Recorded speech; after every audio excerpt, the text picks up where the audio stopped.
kay katropa kita ngayon sa Quezon City. Barangay. Ano yung kratong katropa yung punong kahoy kung ano pangalan nito.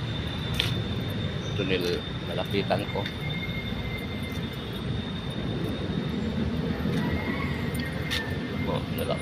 Ito malapit na tayo dito. Siguro mga katropa kilala dito. Ito yung ano yung puno na may tinik pero ito ang alam ko mga katropa itong itong puno na ito. Sandali lang ha. Sa probinsya di ba may tinik to? But ito wala. Ayan o. Kung nakita nyo to, itong puno, ilalapit ko. Ayan. Di ba ang tawag nito, yung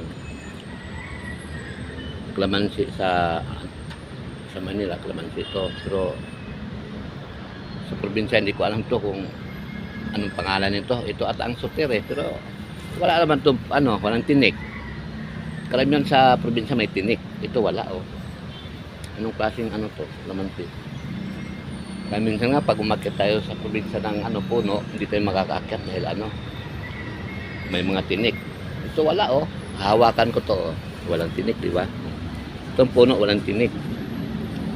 Pero sa probinsya may mga tinik. Nagkaiba sila, di ba? Subukan sa probinsya kumuha ng mga, kung sa Bisaya sutir sutir ang tatawagin natin, sutir yung maasim. Diba? Ayan, maasim yan.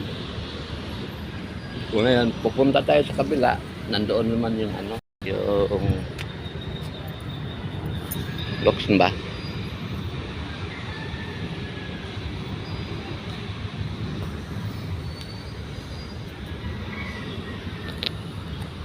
Ilang minuto lang ba?